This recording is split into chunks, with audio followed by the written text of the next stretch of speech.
আরমান ছিল এক দরিদ্র পরিবারের ছেলে। তাদের সংসারে প্রায়ই খাবারের অভাব দেখা দিত।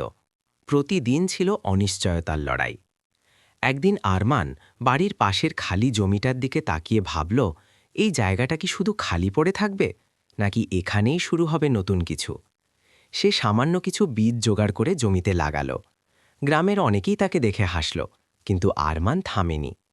প্রতিদিন ভোরে উঠে সে গাছে পানি দিত, আগাছা পরিষ্কার করত। রোদ বৃষ্টি কিছুই তাকে থামাতে পারেনি। কিছুদিন পর ছোট্ট চারাগাছগুলো সবুজে ভরে উঠল। ধীরে ধীরে তাতে ফল ধরল। আরমানের পরিশ্রম ফল দিতে শুরু করল। সে তাজা সবজি বাজারে নিয়ে বিক্রি করল। প্রথম দিনের আয় ছিল কম, কিন্তু তার আনন্দ ছিল অপরিসীম।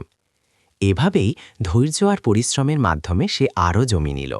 কয়েক বছরের মধ্যে আরমান হয়ে উঠল সফল সবজি ব্যবসায়ী।